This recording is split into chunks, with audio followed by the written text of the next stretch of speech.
नमस्कार दोस्तों, मैं doctor Ajit Singh MD physician again हाजिर हूँ एक और मेडिकल वीडियो के साथ में। आज हम बात करेंगे किडनी डिजीज़ के बारे में।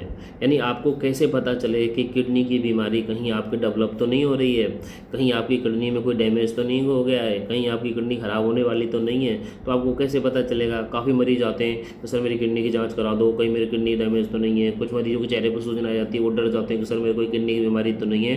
तो मैं आपको इसके बारे में थोड़ा बताना चाहूँगा। जब भी किसी को किडनी की डिजीज डेवलप हो रही होती है तो उसके पैरों में सूजन आना स्टार्ट होती है, यानी पैर थोड़े थोड़े सूजन स्टार्ट हो जाती है पैरों के अंदर रात को बांटे चलते हैं जिनको मसल क्रैम्प्स बोलते हैं। उसके बाद पेशेंट के पेट के अंदर भूख बंद हो जाती है, कई बार पेट में हल्का पानी भी बढ़ जाता है। पेशेंट को उल्टी जैसा मन रहता है, हाथ पैरों में खुजली स्टार्ट हो जाती है पेशेंट की आंखों के चारों तरफ सूजन स्टार्ट हो जाती है।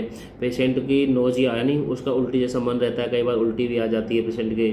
इचिंग बहुत ज़्यादा होती है और नाइट में बहुत ज़्यादा इचिंग होती है पेशेंट को। कन्फ्यूजन रहता है पेशेंट को। अगर चेस्ट की बात करें तो पेशेंट को बहुत ज़्यादा सांस फूलती है पेशेंट को। और साथ में पेशेंट का बीपी 200, 250, 120 220, 210, 190, 180 इतना तक बीपी चला जाता है। और जब हम इनकी जांच करके देखते हैं, हम खून की जांच करते हैं तो हीमोग्लोबिन इनका कम निकलता है, 8, 9, 7, 5 इस तरह से इनका हीमोग्लोबिन आता है। और जब हम इनकी गुर्दे की जांच करते हैं तो क्रिएटिनिन इनका आता है 2, 3, 4, 5 कई बार 10 तक इनका क्रिएटिनिन आता है। जब ये लोग पेशाब करने जाते हैं तो पेशाब में कई बार खून भी आता है, पेशाब में कई बार झाग भी आते हैं, या फिर कई बार पेशाब ही कम आता है।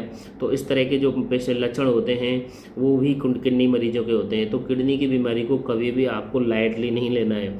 हमारे देश में किडनी को खराब होने के 4-5 कारण हैं। सबसे पहले डायबिटीज़। अगर आपको डायबिटीज़ है तो उसकी प्रॉपर तरीके से दवाई लेनी है, डायबिटीज़ को कंट्रोल रखना है। अगर आपकी डायबिटीज़ कंट्रोल नहीं रहेगी तो वो सबसे पहले आपके गुर्दे को ख़राब करेगी। दूसरा होता है हमारे देश में बीपी। अगर आपको बीपी है तो बीपी की दवाई टाइम पे लेनी है। खाना खाओ चाहे मत खाओ लेकिन दवाई टाइम पे खानी है, नहीं तो आपकी किडनी खराब हो जाएगी। तीसरा रीजन होता है पॉलीसिस्टिक किडनी डिजीज। ये एक आनुवंशिक बीमारी होती है जिसकी वजह से गुर्दे खराब होते हैं। चौथा, जैसे मैंने पिछले वीडियोज़ में भी बताया था कि आप दर्द की गोलियों को बिना सोचे समझे, बिना किसी डॉक्टर से कंसल्ट करे खाते हैं तो भी आपके गुर्दे खराब होने की संभावना रहती है। और पांचवा जो कहीं ना कहीं एक इम्पोर्टेंट कारण माना जाता है वो होता है इनहेरेंट ग्लोमेरुलोनेफ्राइटिस, यानी कुछ ऐसी बीमारियां जो गुर्दे के अंदर होती हैं जो ऑटोइम्यून तरीके से होती हैं। और ऑटोइम्यून बीमारियां ज़्यादातर अगर कहा जाए वो तब डेवलप होती हैं जो चीज़ नहीं खानी चाहिए थी। जैसे गर्म चीज़ के साथ में आपने ठंडी चीज़ खा ली तो कहीं ना कहीं ऑटोइम्यून बीमारी की संभावना बढ़ जाएगी। आपने शाम को दही खाना स्टार्ट कर दिया तो ऑटोइम्यून बीमारी की संभावना बढ़ जाएगी, ऐसा आयुर्वेद कहता है। तो कहीं ना कहीं इन चीज़ों से बचने के लिए आपको ध्यान रखना है और इन सिम्टम का ध्यान रखना है। अगर आपको इस तरह के कोई सिम्टम नज़र आते हैं तो आप अपने डॉक्टर के पास जाके ये सारी जांचें कराएं। ठीक है, थैंक यू।